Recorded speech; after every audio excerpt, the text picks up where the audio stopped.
Hannah, what on earth do you think you are doing? Have you no fear of the ancestors? On the most sacred Remembrance Day of the year, the family matriarch, Catherine Miller, lunged forward, swinging her cane with a face twisted in fury. For 30 years, Hannah had been a prisoner to this family. They had forbidden her from saying a final goodbye to her dying mother and left her with crippled knees and a broken spirit, refusing her the medical care she desperately needed. But today, the years of silent endurance have reached their end. Fed up with the cruelty of her husband and mother-in-law, Hannah is about to flip the table on 3 decades of tradition. How will she take her revenge and finally reclaim her own name? Stay with us to find out. Welcome to our channel.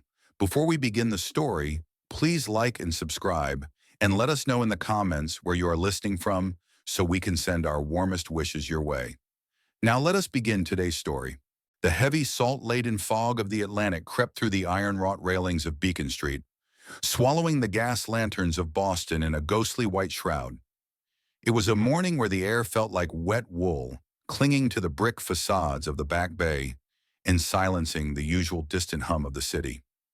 Inside a stately, cavernous brownstone that smelled of aged mahogany and expensive floor wax, the world was still cloaked in shadow.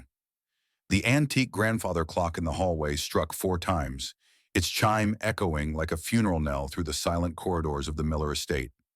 Hannah stirred under the heavy silk sheets, but her body did not greet the day with the grace of the wealthy. Instead, she woke with a sharp, jagged gasp as the fire in her joints ignited. Her knees, swollen to the size of grapefruit and mapped with the blue veins of 3 decades of labor, throbbed in a rhythmic, agonizing pulse. For 30 years, she had been the invisible ghost of this house, kneeling on these very hardwood floors to scrub away the footprints of a family that never saw her. She had been the GD technique of the household, the silent engine of emotion and sacrifice that kept the Miller legacy polished. Hannah, a woman in her late 50s with silver-streaked hair tied in a practical bun. Her eyes carry a quiet, poetic melancholy, and her frame is slight but bowed by years of physical toil. With a groan she tried to stifle, Hannah swung her legs over the side of the bed. As her feet touched the cold floor, 1,000 needles seemed to shoot upward from her heels. She gripped the edge of the nightstand, her knuckles white and gnarled. She looked down at her hands, hands that were once celebrated in the conservatories of her youth. Once these fingers had danced across ivory keys, coaxing Chopin and Debussy into the air with a touch as light as a whisper. Now they were the hands of a washerwoman, the skin thickened and cracked by caustic lye and abrasive detergents, the nails brittle and shorn. The pianist had died long ago, buried under mountains of laundry and oceans of gravy. Today was not just any day. It was the annual Ancestors' Remembrance, the most sacred day in the Miller calendar. To the outside world, it was a display of Bostonian pedigree and old money tradition. To Hannah, it was the start of a lao dich, a period of forced labor that would see her standing for 18 hours straight, roasting meats, polishing silver, and ensuring the house looked as though no one actually lived in it. She limped toward the ensuite bathroom, her gait uneven. Each step was a battle against the GD reality of her life, a transformation from a person with dreams into a vessel for others' comfort. She splashed cold water on her face, staring at the stranger in the mirror. The fog outside seemed to have seeped into her very soul, gray and suffocating. She remembered the girl she used to be in Providence, a girl who loved the smell of sea salt and the sound of the wind through the trees, not this sterile, suffocating perfection of Boston. Descending the back staircase, the one meant for servants, Hannah entered the kitchen. It was a cathedral of stainless steel and cold marble. She began the ritual. The copper pots needed a final buffing. The turkey, a 20-pound beast, sat on the counter, waiting for her seasoned touch. She moved mechanically, her mind drifting to her mother's voice, a soft echo from a life she had traded for a wedding ring that now felt like a shackle. "Music is the language of the spirit, Hannah," her mother had once said. Now the only music Hannah knew was the hiss of the steam iron and the rhythmic thud of the chopping knife. She was the unlikely hero of this house, the one who saved every dinner party and protected every reputation. Yet she remained uncelebrated, a savior in a stained apron. As the sun began to bleed a pale, sickly yellow through the mist, the floorboards upstairs creaked. The master was awake. Thomas Miller entered the kitchen 30 minutes later, draped in a navy silk robe, the scent of expensive cologne trailing behind him like a cloud of entitlement. He didn't look at the weary woman who had been awake for hours. He didn't see the way she leaned against the counter to take the weight off her trembling legs. He headed straight for the espresso machine, his movements fluid and painless. The movements of a man who had never spent a day on his knees. Thomas, a tall, imposing man with sharp features and hair groomed to silver perfection. He exudes an aura of cold authority and expects absolute perfection as a birthright. "The fog is going to make the guests late," Thomas remarked, his voice a baritone rasp that contained no warmth. He finally turned his gaze toward her, but he didn't look into her eyes. He looked at the turkey on the counter. "I hope you've remembered the sage rub my mother likes. Last year, the skin wasn't quite crisp enough." Hannah swallowed hard, the bitterness rising in her throat like bile. "My knees are very bad today, Thomas. I might need a moment to sit during the afternoon prep." Thomas didn't even flinch. He took a sip of his coffee, his expression one of mild annoyance, as if she were a malfunctioning appliance complaining about its gears. "We've discussed this, Hannah. This day is about the lineage. It's about the Miller name. My mother is coming all the way from the North Shore, and she expects the house to be in order. Don't let your aches ruin the dinner. She doesn't like it when the turkey is dry, and she certainly doesn't like a hostess who looks disheveled." He set his cup down with a sharp clack on the marble. "Make sure the silver is laid out by noon. I'll be in the study." He walked out, leaving the silence to settle back over the kitchen like ash. Hannah stood frozen, her hand gripping a paring knife. The GD emotion-based hook of her life had reached a boiling point. The heartbreak wasn't just in his words. It was in the absolute absence of her humanity in his eyes.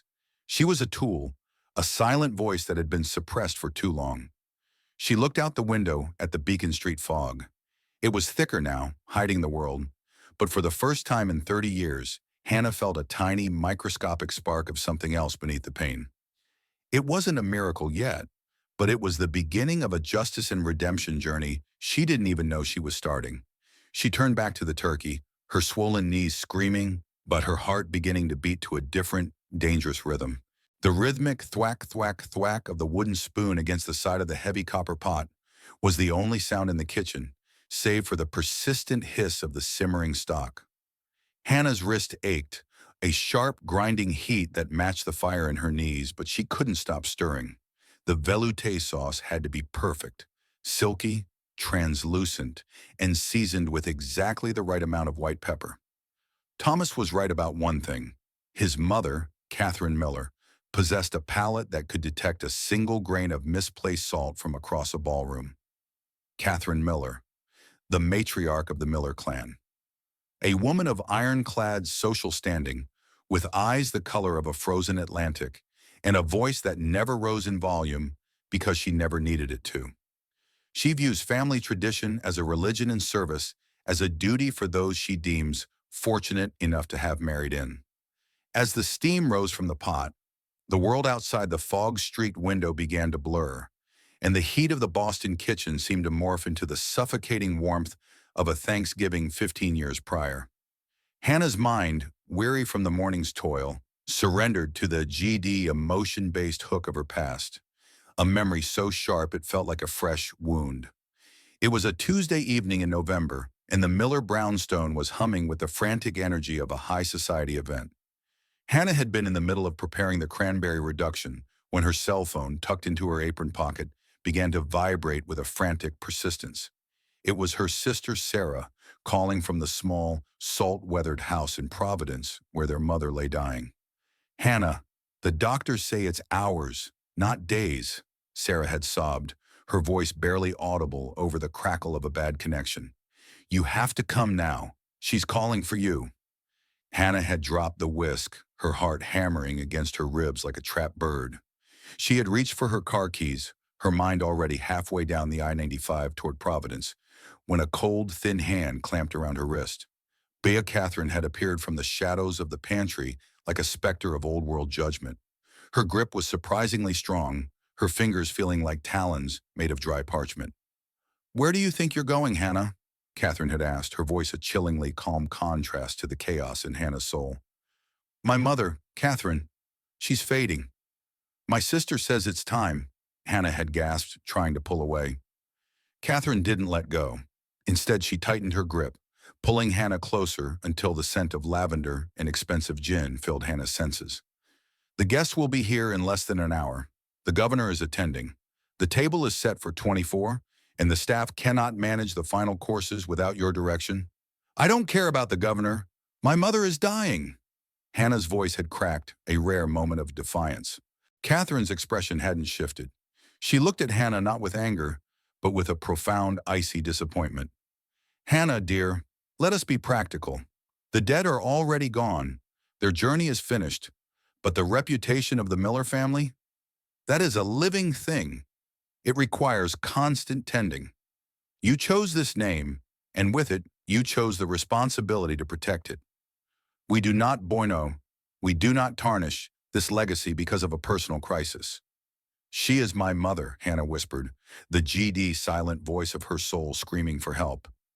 "And I am the woman who ensured your husband's career stayed on track," Catherine replied. "Now go back to the stove. Finish the sauce. When the last guest leaves, you may go. Not a moment before." 15 later, the memory of that grip still made Hannah's skin crawl.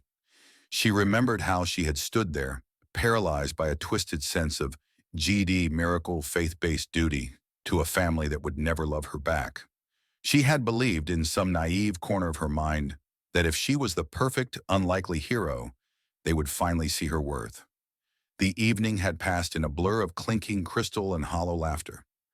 Hannah had moved through the dining room like a ghost, her face a mask of porcelain perfection. Then came the climax.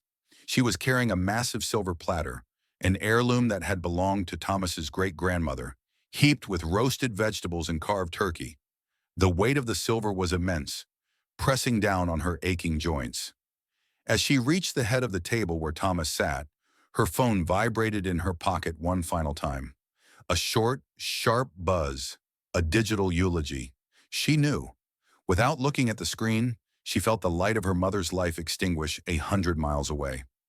Her heart vun shattered into a million jagged pieces, right there under the glittering chandelier. "Hannah, the gravy is getting a bit of a skin on it," Thomas had remarked, gesturing toward the platter without even looking at her face. "Do pay attention." She had stood there, the silver platter shaking in her hands, her mother's spirit departing into the cold November night, while she was forced to smile and ask the governor's wife if she wanted more stuffing. She was the unlikely hero who had saved the Miller's reputation at the cost of her own soul. It was a justice and redemption hook that had never been satisfied. The wicked had been rewarded with a successful party, and the good had been punished with a lifetime of regret. "Hannah!" The sharp bark of Thomas's voice snapped her back to the present. The velouté was beginning to scorch. Marcus, the Miller's youngest nephew, a 20-something Yale student with a shock of blonde hair and an air of bored indifference. He had just entered the kitchen looking for a bottle of sparkling water. "You're staring at the wall again," Thomas said, standing in the doorway of the kitchen, his watch glinting in the morning light. "Marcus just arrived. Go help him with his bags and then get back to the sauce. My mother will be here by noon." Hannah looked at her husband, then at the nephew who didn't even acknowledge her presence. She looked at the copper pot, the same one she had used 15 years ago. The GD transformation hook was beginning to itch under her skin. The healing journey hadn't started yet, but the pain had finally become intolerable. "I'll be there in a moment, Thomas," she said, her voice sounding hollow, like wind blowing through an empty cathedral. She turned back to the stove, but for the first time, she wasn't thinking about the sauce. She was thinking about providence. She was thinking about the GD call to faith. Not a faith in the Miller traditions, but a faith that she could still find the woman who had died 15 years ago alongside her mother. As Marcus whistled a tuneless song in the hallway, Hannah reached into her pocket and felt the small, worn Nan Hoa Oi Huang, the sprig of lavender the neighbor had given her earlier. Its scent was faint, but it was real. It was a silent voice telling her that the silver platter was no longer hers to carry. The morning mist began to lift, revealing the skeletal trees along the Commonwealth Avenue Mall, but the air inside the Miller brownstone remained thick with the suffocating scent of roasting turkey and stale expectations. Hannah moved with a practiced, agonizing grace, her swollen knees singing a chorus of protest with every step on the cold kitchen tiles. She had just finished straining the velouté, the sauce that held the ghosts of 15 years ago, when the heavy brass knocker on the front door rang out, echoing like a gavel through the house. Thomas didn't move from his study, and Marcus didn't look up from his phone. It was Hannah, the invisible savior of the household, who limped toward the foyer to answer the call. Lydia Miller, the wife of Thomas's younger brother. She is a woman of curated elegance, draped in designer wools and smelling of expensive lilies. Her smile never quite reaches her eyes, which are constantly darting about, appraising the value of everything and everyone she sees. "Hannah, dear," Lydia chirped, sweeping into the foyer without waiting for an invitation. She didn't offer a hug. Instead, she handed Hannah her damp trench coat, as if passing a baton in a race Hannah was already losing. "You look tired. Is that flour in your hair, or is the stress finally showing?" "It's a busy day, Lydia. You're early," Hannah replied, her voice the silent voice of a soul weary from language that only serves to diminish. Lydia ignored her, strolling into the dining room, where the silver was laid out on a linen runner. She ran a manicured fingernail along the edge of a butter knife and made a soft, clicking sound with her tongue. "Still using the George II pattern? It's a bit provincial for a Boston remembrance, don't you think? Catherine was telling me just last week how much she admires the modern minimalist aesthetic I've brought to our house in the Hamptons." Lydia was the embodiment of the GD justice and redemption hook in reverse. She was the wicked who was rewarded with leisure because she knew how to weave honeyed words into Catherine's ear. While Hannah spent her decades on her knees scrubbing the Miller history, Lydia spent hers at garden parties, perfecting the art of the flattering remark. "I'll stick to the traditions Catherine expects in this house," Hannah said, turning back toward the kitchen. "Suit yourself," Lydia called after her, her voice dripping with artificial pity. "But do try to do something about the centerpiece. Those lilies are practically gasping for air. It lacks spirit." Hannah retreated to the kitchen, the fire in her joints flaring. She stood by the open window for a moment, letting the crisp October air hit her flushed face. Across the narrow alleyway that separated their grandeur from the more modest row houses, she saw a familiar figure, Silas, a retired horticulturalist who lived in the garden apartment next door. His face was a map of kind wrinkles, and his hands were always stained with the honest earth of his window boxes. Silas was leaning over his sill, pruning a late-season planter. He looked up and caught Hannah's eye. He didn't see the man Munuri or the servant. He saw the woman. He saw the unlikely hero who carried the weight of a crumbling dynasty on her back. "You look like you're carrying the whole city of Boston today, Hannah," Silas said softly, his voice a balm against Lydia's stings. "It's just the remembrance, Silas. It's always like this," Hannah whispered, her eyes casting a quick, fearful glance back toward the dining room. Silas reached into a small ceramic pot on his sill and snipped a tiny, vibrant sprig of lavender. He reached across the narrow divide and handed it to her. "Put this in your pocket. Lavender is for grace and for remembering who you are when the world tries to tell you you're something else. It's a miracle how something so small can survive the frost." Hannah took the sprig, her cracked fingers brushing his. For a second, the miracle faith-based hook flickered in her heart.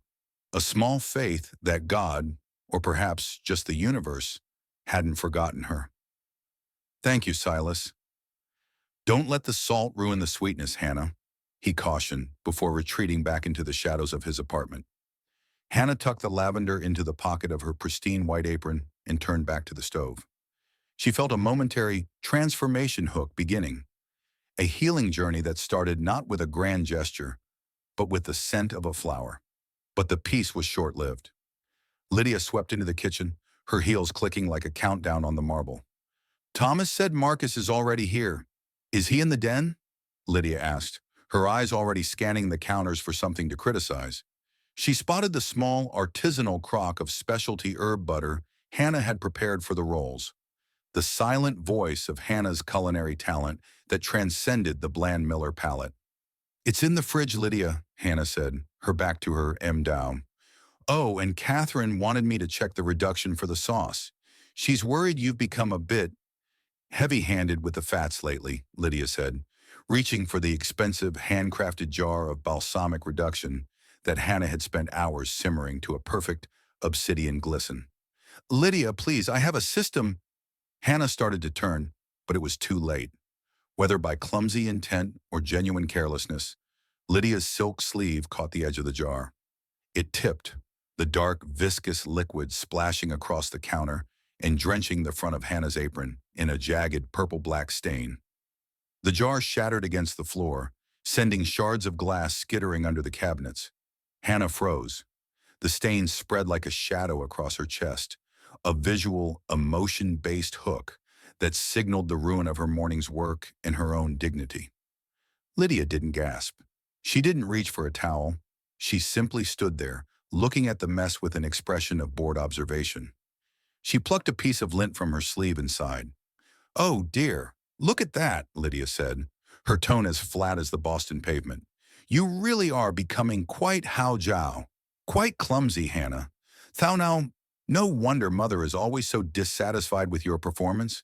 You can't even stand in a kitchen without causing a disaster." Lydia turned on her heel, leaving the glass and the stain for Hannah to clean. "I'll tell Thomas you'll be a few minutes late with the appetizers. Do try to pull yourself together. It's embarrassing." Hannah stood alone in the center of the kitchen, the scent of lavender in her pocket clashing with the acidic tang of the spilled vinegar. The GD Justice and Redemption hook was screaming in her mind. For 30 years she had been the savior, the unlikely hero, who fixed everything Lydia broke. But as she looked down at the dark stain on her heart, the call to faith hook felt less like an invitation to pray and more like a call to war. The morning mist began to lift, revealing the skeletal trees along the Commonwealth Avenue Mall. But the air inside the Miller brownstone remained thick with the suffocating scent of roasting turkey and stale expectations. Hannah moved with a practiced, agonizing grace, her swollen knees singing a chorus of protest with every step on the cold kitchen tiles. She had just finished straining the velouté, the sauce that held the ghosts of 15 years ago, when the heavy brass knocker on the front door rang out, echoing like a gavel through the house. Thomas didn't move from his study, and Marcus didn't look up from his phone. It was Hannah, the invisible savior of the household, who limped toward the foyer to answer the call. Lydia Miller, the wife of Thomas's younger brother. She is a woman of curated elegance, draped in designer wools and smelling of expensive lilies. Her smile never quite reaches her eyes, which are constantly darting about, appraising the value of everything and everyone she sees. "Hannah, dear," Lydia chirped, sweeping into the foyer without waiting for an invitation. She didn't offer a hug. Instead, she handed Hannah her damp trench coat as if passing a baton in a race Hannah was already losing. "You look tired. Is that flour in your hair, or is the stress finally showing?" "It's a busy day, Lydia. You're early," Hannah replied, her voice the silent voice of a soul weary from language that only serves to diminish. Lydia ignored her, strolling into the dining room where the silver was laid out on a linen runner. She ran a manicured fingernail along the edge of a butter knife and made a soft, clicking sound with her tongue. "Still using the George II pattern? It's a bit provincial for a Boston remembrance, don't you think? Catherine was telling me just last week how much she admires the modern minimalist aesthetic I brought to our house in the Hamptons." Lydia was the embodiment of the GD Justice and Redemption hook in reverse. She was the wicked who was rewarded with leisure because she knew how to weave honeyed words into Catherine's ear. While Hannah spent her decades on her knees scrubbing the Miller history, Lydia spent hers at garden parties, perfecting the art of the flattering remark. "I'll stick to the traditions Catherine expects in this house," Hannah said, turning back toward the kitchen. "Suit yourself," Lydia called after her, her voice dripping with artificial pity. "But do try to do something about the centerpiece. Those lilies are practically gasping for air. It lacks spirit." Hannah retreated to the kitchen, the fire in her joints flaring. She stood by the open window for a moment, letting the crisp October air hit her flushed face. Across the narrow alleyway that separated their grandeur from the more modest row houses, she saw a familiar figure, Silas, a retired horticulturalist who lived in the garden apartment next door. His face was a map of kind wrinkles, and his hands were always stained with the honest earth of his window boxes. Silas was leaning over his sill, pruning a late-season planter. He looked up and caught Hannah's eye. He didn't see the man Munuri or the servant. He saw the woman. He saw the unlikely hero who carried the weight of a crumbling dynasty on her back. "You look like you're carrying the whole city of Boston today, Hannah," Silas said softly, his voice a balm against Lydia's stings. "It's just the remembrance, Silas. It's always like this," Hannah whispered, her eyes casting a quick, fearful glance back toward the dining room. Silas reached into a small ceramic pot on his sill and snipped a tiny, vibrant sprig of lavender. He reached across the narrow divide and handed it to her. "Put this in your pocket. Lavender is for grace, and for remembering who you are when the world tries to tell you you're something else. It's a miracle how something so small can survive the frost." Hannah took the sprig, her cracked fingers brushing his. For a second, the miracle faith-based hook flickered in her heart, a small faith that God, or perhaps just the universe, hadn't forgotten her. "Thank you, Silas.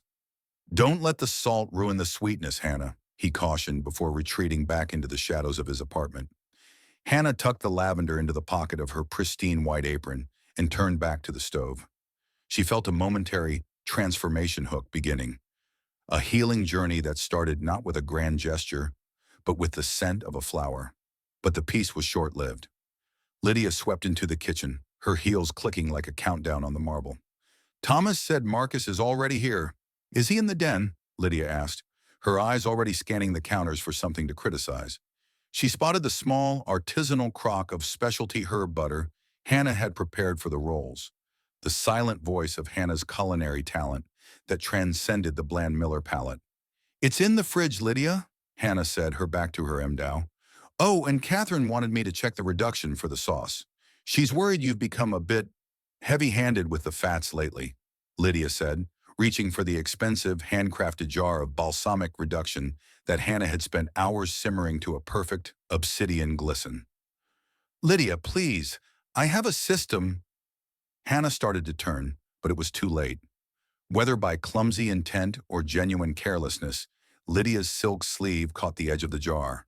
It tipped, the dark, viscous liquid splashing across the counter and drenching the front of Hannah's apron in a jagged, purple-black stain. The jar shattered against the floor, sending shards of glass skittering under the cabinets. Hannah froze. The stain spread like a shadow across her chest, a visual, emotion-based hook that signaled the ruin of her morning's work and her own dignity. Lydia didn't gasp. She didn't reach for a towel. She simply stood there, looking at the mess with an expression of bored observation. She plucked a piece of lint from her sleeve and sighed. "Oh, dear. Look at that," Lydia said, her tone as flat as the Boston pavement.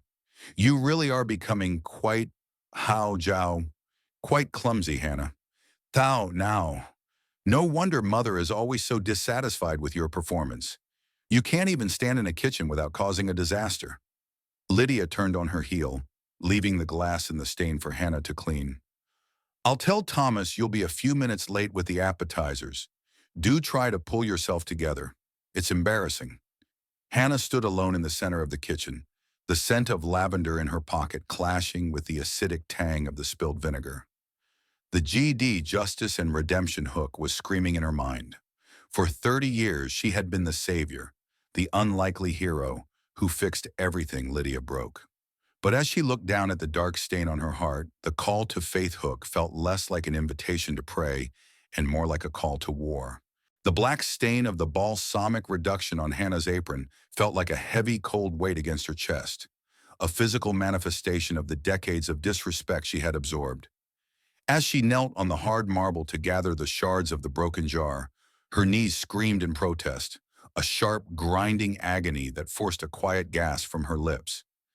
The kitchen felt smaller today, the walls of the Miller brownstone closing in like a velvet-lined tomb.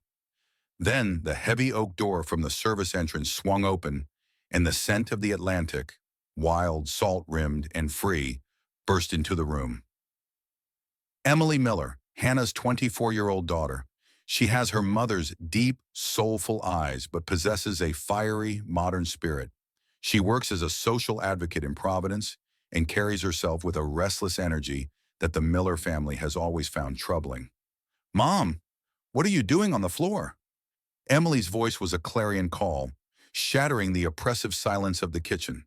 She dropped her duffel bag and rushed to Hannah's side, her eyes widening as she took in the stained apron and the shattered glass. "It's nothing, Emily. Just a little how-jow.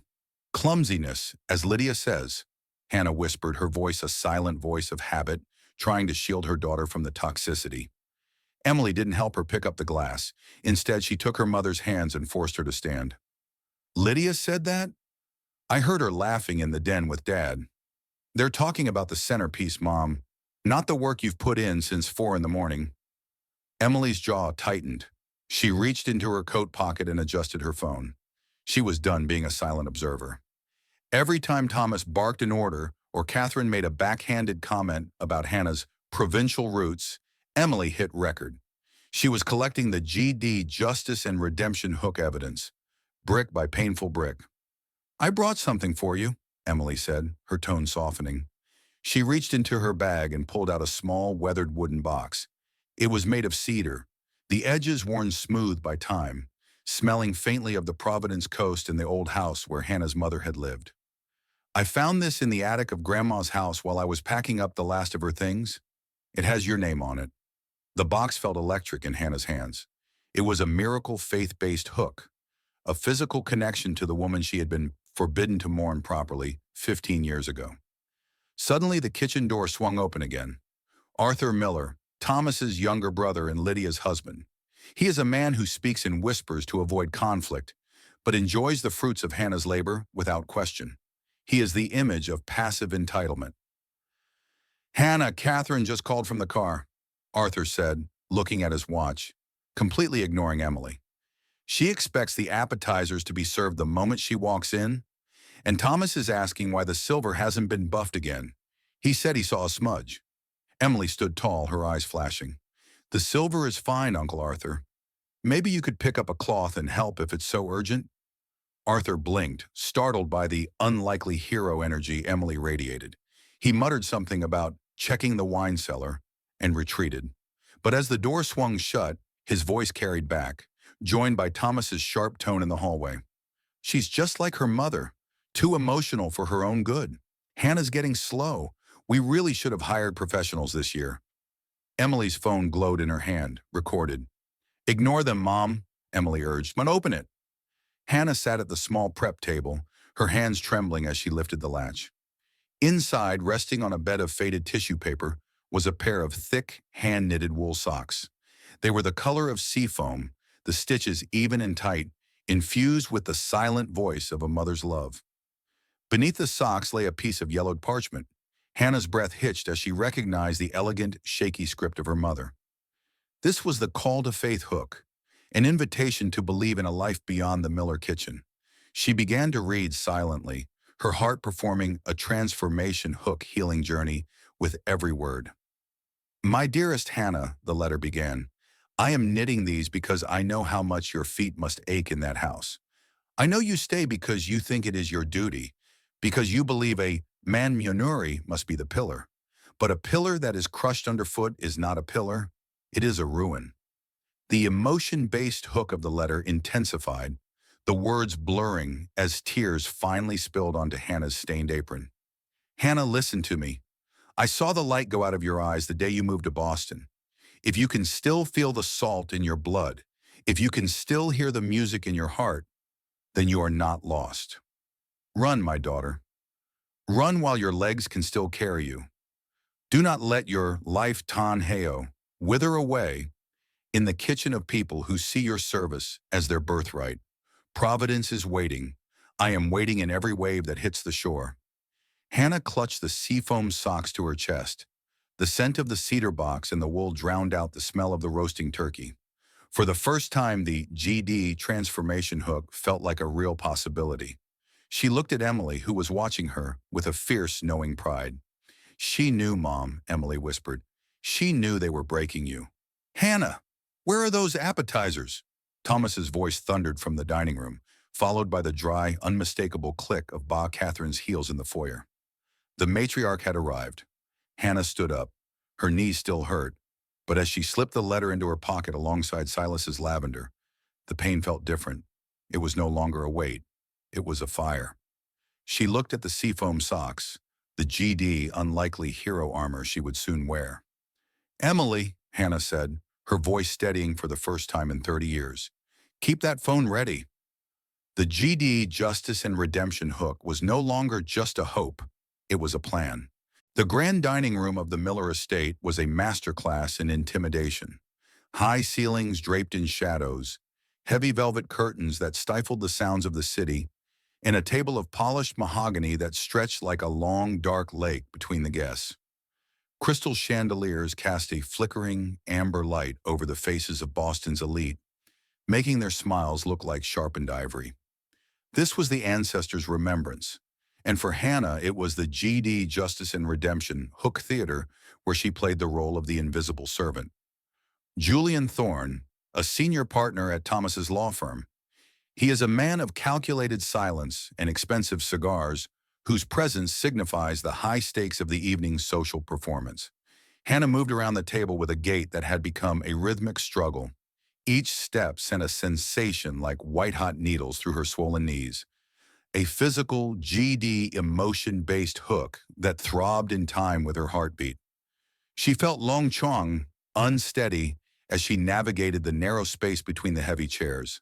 The GD transformation hook she had felt earlier, sparked by her mother's letter, was currently buried under the immediate necessity of survival.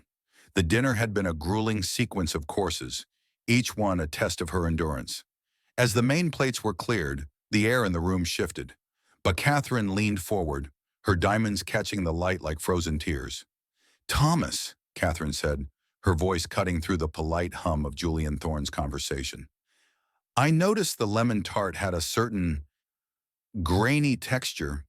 Did Hannah forget to sift the sugar again? Thomas didn't look at his wife, who was currently balancing a heavy silver tray of used crystal. He simply sighed, a sound of weary disappointment. She has been distracted all day, Mother.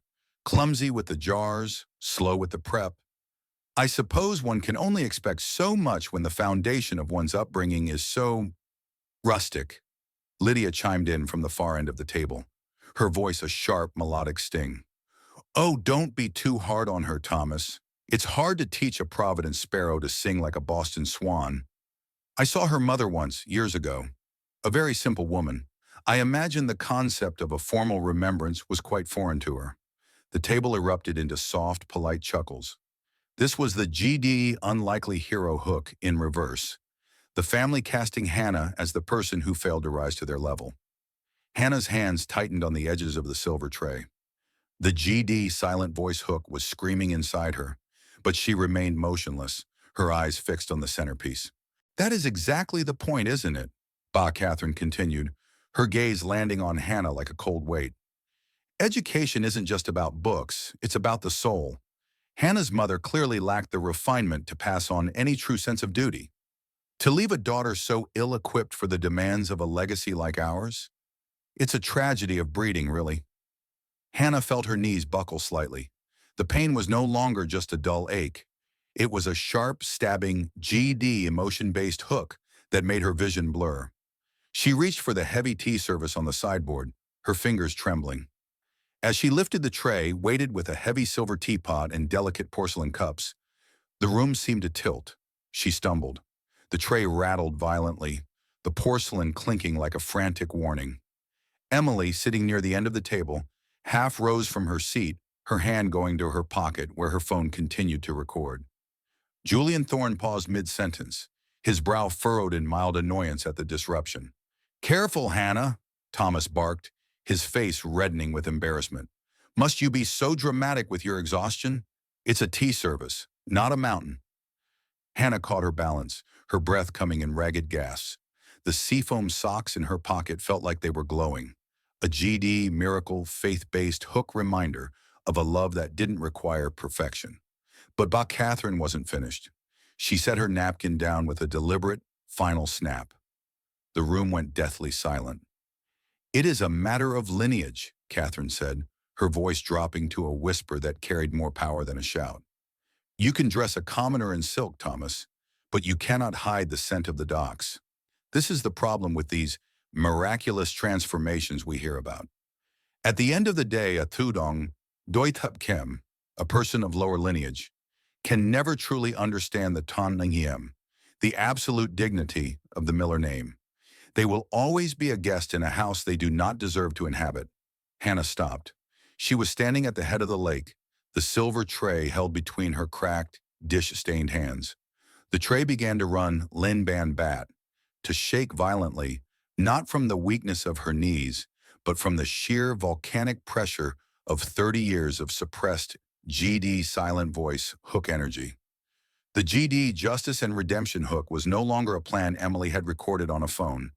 It was a physical force radiating from Hannah's chest. The GD called a faith hook she had felt in the kitchen. The faith in her mother's sea-salted blood rose up to meet the cold Boston air. She didn't lower the tray. She didn't apologize. She simply stood there, the center of the Miller world, her eyes finally locking onto Catherine's icy gaze with a clarity that made the matriarch blink. The silence in the room was no longer stifling. It was a vacuum waiting for a storm. The silver tray, once a symbol of Hannah's servitude, now rattled with a rhythmic, percussive force that silenced the room. Every face at the mahogany table was frozen, a gallery of portraits etched in shock. But Catherine's mouth was slightly agape, her icy composure fracturing like thin glass. Thomas sat paralyzed, his fork halfway to his mouth, as he stared at the woman he thought he had successfully hollowed out. Hannah did not wait for them to speak. With a deliberate, agonizingly slow movement, she lowered the tray onto the table, right in front of Catherine. The porcelain clattered against the wood, a harsh sound that felt like a declaration of war. Then Hannah reached behind her waist. The knot of her apron, tied every morning at 4 a.m. for 30 years, came undone. She peeled the stained, white fabric from her body, the apron that had absorbed 30 years of grease, tears, and balsamic vinegar, and cast it onto the floor. It landed with a soft, heavy thud. For the first time in 3 decades, the guests saw Hannah not as a servant, but as a woman wearing the seafoam wool socks Emily had brought, standing tall despite the fire in her knees. "Hannah, what is the meaning of this theater?" Thomas finally roared, standing so abruptly his chair screeched against the floor. "Pick that up and get to the kitchen immediately." Hannah didn't flinch. She looked him directly in the eyes, her gaze no longer a silent voice, but a justice and redemption hook that struck with the force of a tidal wave. "No, Thomas," she said, her voice steady and resonant. "This is the last meal I will ever prepare for a Miller. This house is a mausoleum of dead traditions, and I am finished being the ghost that haunts it." At that moment, the heavy oak doors of the dining room swung open with a bang. Emily walked in, followed by a young man the guests had never seen. Detective Miller. Not a relative, but a courier Emily had hired. A lean man in a tan suit with a weary face that suggested he had seen the worst of human nature and was no longer surprised by it. Behind them, they weren't carrying silver platters. They were carrying stacks of greasy cardboard boxes, bright red and yellow containers that smelled of salt, frying oil, and mass production. Emily began placing them on the table, right next to the fine bone china. "What is this? This filth!" Catherine gasped, recoiling as a box of extra crispy fried chicken was set before her. "It's dinner, grandmother," Emily said, her voice dripping with a sharp, transformation hook irony. "Since you believe Mom is so rustic and clumsy, we thought we'd bring the meal down to the level you think she occupies." Hannah leaned over the table, her hands flat on the mahogany. "Since you believe your lineage is so superior, Thomas, let us see how it tastes when it's served in cardboard. From this night on, let your ton ngim, your precious dignity, feast on industrial fried chicken and cold pizza. I am taking my hands back." The guests shifted uncomfortably. Julian Thorne looking as if he wished he could vanish into the velvet curtains. Thomas was purple with rage, but before he could speak, Hannah reached into the hidden pocket of her skirt. She pulled out a thick, legal-sized envelope and slid it across the table toward her husband. "This is the miracle and faith-based hook I have found, Thomas," Hannah said, her eyes burning with a transformation hook fire. "Not a miracle from your ancestors, but a miracle of my own will." Thomas tore the envelope open. His hands began to shake as he read the first page. It wasn't just a petition for divorce, signed and notarized. Behind it was a meticulously detailed justice and redemption hook ledger, 30 years of line-item labor. "What is this?" Thomas stammered. You're suing me?" "I am billing you," Hannah corrected. "Emily and I spent months calculating every hour of domestic labor, every holiday spent on my knees, every ancestor's remembrance, where I worked as an unpaid professional chef. We've calculated the market rate for a live-in housekeeper, a private chef, and a personal assistant in the city of Boston, adjusted for 30 years of inflation." She looked at Bea Catherine, who was staring at the ledger as if it were a venomous snake. "And I've included the emotion-based hook damages, the medical costs for the knee surgeries I was denied, and the emotional trauma of being forbidden from my mother's deathbed." "This is millions," Thomas whispered, his face turning an ashen gray. "This would liquidate the trust. It would ruin the Miller name." "Then the Miller name was built on a debt it couldn't afford to pay," Hannah replied. "You treated me like a silent voice for 30 years, assuming I would never find the words to ask for what I am owed." Emily stepped forward, tapping her phone screen. "And Dad, just so you know, I've recorded every unlikely hero hook insult you and grandmother have hurled at her today. The lawyers call it evidence of a hostile domestic environment. If you don't settle that bill quietly, the whole of Beacon Street will hear exactly how the distinguished Millers treat their own."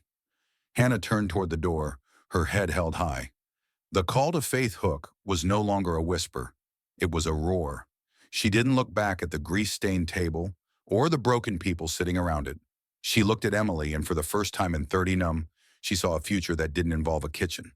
"Let's go, Emily," Hannah said. "Providence is calling."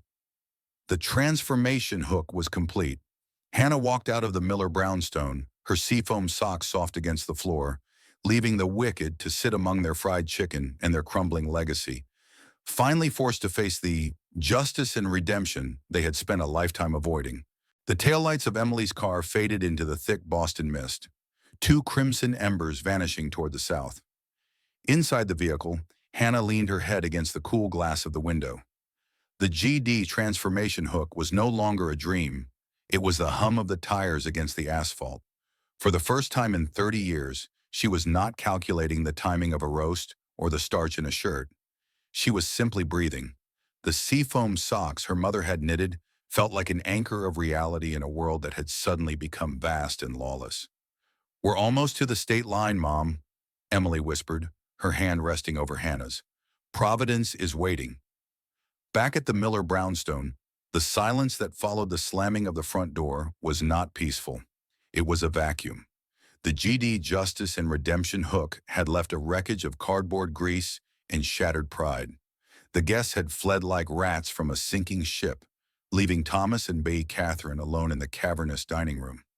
Thomas stood by the mahogany table, staring at the half-eaten box of fried chicken that sat atop his ancestors' fine linen. He felt a sudden, sharp craving for the calming ritual of his evening espresso, the one Hannah always placed at his elbow without being asked. He marched into the kitchen, his silk robe billowing, only to stop dead in his tracks. The kitchen, usually a sanctuary of sterile perfection, was a battlefield. Shards of glass from the balsamic jar still hid under the toe kicks. The heavy copper pots were piled in the sink, dull and greasy. Thomas approached the high-end Italian espresso machine, a gleaming beast of chrome and buttons that he had purchased to impress guests but had never once touched. He pressed a button. Nothing happened. He turned a dial. A hiss of steam erupted, scalding his hand, but no coffee emerged. He realized with a jolt of GD, emotion-based hook panic, that he didn't know where the beans were kept. He didn't know how to prime the pump. For 30 years, the unlikely hero of his life had performed 1,000 tiny miracles a day, and he had been too blind to realize that he didn't even know how to feed himself. "Thomas, why is it so cold in here?" Bay Catherine's voice wafted in from the hallway, stripped of its usual melodic steel. Mrs. Gable, the Miller's long-standing neighbor from 3 houses down, a woman with a sharp nose for scandal and a habit of walking in through unlocked side doors when she hears a commotion. Mrs. Gable poked her head into the kitchen, her eyes widening at the sight of the disheveled Thomas and the chaotic counters. Good heavens, Thomas, I saw Hannah leaving with suitcases. Is everything all right? And why is your thermostat humming like a jet engine? Thomas ignored her, stalking toward the basement stairs. The house was growing frigid. The ancient, complex boiler system that heated the 4-story brownstone was clanking. He reached for the thermostat on the wall, a digital interface Hannah had mastered years ago, and realized he didn't know the passkey. He tried to force the dial, and with a sickening crack, the plastic housing snapped. Upstairs, Bay Catherine was having her own GD transformation hook and reverse, a descent into helplessness. She had gone to the laundry room to find a fresh pashmina, only to find the high-tech washing machine mid-cycle, frozen with an error code.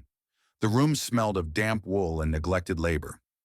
She reached for a cabinet, looking for her silk wraps, and realized she had no idea which closet Hannah used for the winter linens. The GD silent voice hook of the house was now a deafening scream of absence. Catherine sat on a stool in the laundry room, surrounded by piles of sorted whites and delicates, and for the first time in her life, she looked old. She looked at her manicured hands and realized they were useless. "I can't find the spare keys, Thomas," Catherine cried out as he stumbled back upstairs, his hands covered in soot from the boiler room. "The side gate is locked, and the delivery for the morning flowers will be trapped outside." Thomas stopped in the foyer. He looked at the bowl where the spare keys were supposed to be. It was empty. Hannah had taken the GD call to faith literally. She had taken the keys to the kingdom with her. He reached for his phone to call her, but his thumb hovered over the screen. He remembered the GD justice and redemption ledger she had left on the table. He was a man who lived by the law, and the law said he was a bankrupt soul. The CAO trow, the climax of the night was not a shout, but a slow, cold realization. The Miller brownstone, once a monument to Bostonian ton niem, dignity, was becoming a tomb. Without Hannah's hands to polish the silver, the air itself seemed to tarnish. Without her silent voice to coordinate the hidden mechanics of their lives, the grand house was just a collection of cold bricks and broken machines. Thomas looked at the shattered thermostat and the unmade espresso. He realized he didn't even know how Hannah liked her own coffee. He didn't know the name of the doctor who treated her knees. He was a stranger in his own home, a king without a single servant left to tell him he was wearing a crown. As a pipe burst in the upstairs bathroom, sending a steady drip, drip, drip onto the priceless Persian rug in the library, Thomas Miller sat on the bottom step of the grand staircase and put his head in his hands. The GD emotion-based hook of his own making was finally closing in. The house was falling apart, and he was the one who had pulled the thread. The air in Providence carried the sharp, clean scent of the salt marshes and the honeyed sweetness of wild lavender, a stark contrast to the heavy, oil-choked fog of Beacon Street.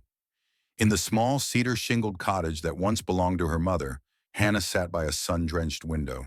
The morning light filtered through white lace curtains, dancing over the keys of a restored Steinway upright piano.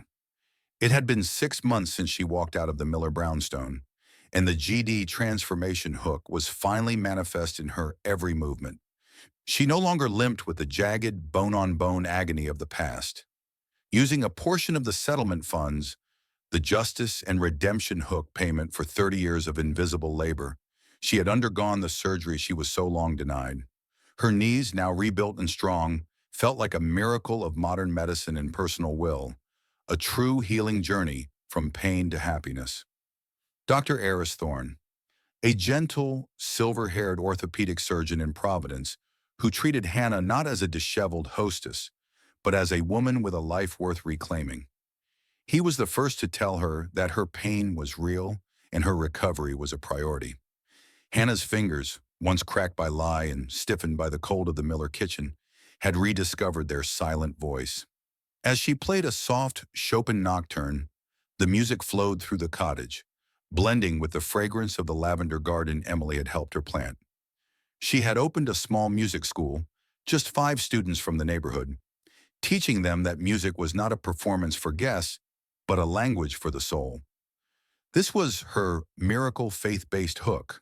Her faith in her own talent had been restored after decades of being told she was merely a rustic addition to a Boston lineage. Leo, an 8-year-old boy from down the street, Hannah's first student. He has wide, curious eyes and a habit of bringing Hannah a single seashell every Tuesday before his lesson. He represents the new generation Hannah is nurturing with kindness rather than demand. Between lessons, Hannah reconnected with the life she had been forced to abandon. She had lunch with Sarah, her sister, and joined a local community choir. She learned the GD call to faith hook was not found in a dusty ancestor's remembrance, but in the simple act of loving oneself. She spent her evenings walking along the shore, the sea-foam socks her mother knitted keeping her warm, her head held high as she listened to the silent voice of the waves. The peace of a Tuesday afternoon was interrupted by the sound of a luxury sedan pulling up the gravel driveway. The engine cut out, and a heavy silence followed. From her piano bench, Hannah saw the silhouette of a man through the screen door. Thomas Miller looked smaller than he had in Boston. His suit was wrinkled, his silver hair was uncharacteristically mussed, and he carried himself with the slumped shoulders of a man who had finally realized his toning was a hollow shell. He had been living in a house of broken machines and cold rooms, a justice and redemption hook reality where the wicked were finally forced to feel the weight of their own neglect. "Hannah," he said, his voice cracking as he stood on the porch. He didn't wait for her to invite him in. He saw the piano, the flowers, and the woman who looked 10 years younger, and the emotion-based hook of his loss finally broke him. Thomas sank to his knees, the very position he had forced Hannah into for 30 years. He reached for the hem of her skirt, his eyes wet with a GD call to faith that came far too late. "Please, Hannah, the house, it's falling apart. My mother's miserable. I'm miserable. I didn't know how much you did. I'll do anything. I'll pay any amount. Just come back. I'm lost without you." Hannah stopped playing. She didn't feel anger. She felt a profound, liberating pity. She looked at the man who had been her killer in the kitchen, and she realized he was the one who was truly low lineage, not because of his birth, but because of his inability to love. She reached into the pocket of her linen dress and pulled out a small, neatly folded piece of paper. She didn't offer him her hand to help him up. Instead, she placed the paper on the piano lid. "I'm not a savior anymore, Thomas," she said, her voice a silent voice that was now as clear as a bell. "I'm an artist, I'm a teacher, and I am a daughter of Providence." Thomas looked at the paper. It wasn't a letter of reconciliation. It was a hand-drawn map. On it, Hannah had marked 3 locations with precise ink: a local laundromat, a high-end grocery store with a prepared food section, and a professional cleaning service. "This is your GD transformation hook, Thomas," Hannah said with a gentle, final smile. "Your lesson is only just beginning. You spent 30 years assuming my service was your birthright. Now, you must learn to survive your own life. As for me, I am far too busy living mine." She turned back to the piano and began to play a bright, ascending scale. The music drowned out his pleas, rising up to meet the salt air. Thomas Miller stood up, clutching the map to the laundromat, and walked back to his cold, expensive car. The GD Justice and Redemption hook was complete. The house in Boston remained a monument to the past, but the cottage in Providence was a cathedral of the future. Hannah leaned into the music, her rebuilt knees steady, her heart finally at peace in the lavender-scented light of her own making. Through the journey of Hannah, we learn a profound moral lesson for our daily lives. Sacrifice only holds true meaning when it is built upon a foundation of mutual respect and love. Never mistake silent endurance for a lack of worth, for when you lose sight of your own value, you inadvertently teach others that they may treat you with indifference. Remember, your hands were meant to create beauty, and your feet were meant to walk your own path, not to wither away in the service of those who refuse to see your soul. If Hannah's story of transformation and courage has touched your heart today, please show your support by liking and sharing this video with the incredible women in your life. Your comments and stories are the heartbeat of this channel, so please share your thoughts below. And if you haven't already, please subscribe to join our community as we continue to share journeys of faith and personal growth. Dear Lord, we ask for your grace to cover every person listening to this message today. Please grant strength to the weary, comfort to the brokenhearted, and clarity to those seeking their own path to freedom. May you bless our viewers with a spirit of resilience and remind them that they are never truly alone on their journey. Fill their lives with the fragrance of peace and the light of your justice. If you believe that God still performs miracles and guides us toward the light, please type Amen in the comments below to share in this blessing. Thank you for being part of our story, and may you find the strength to live your own truth.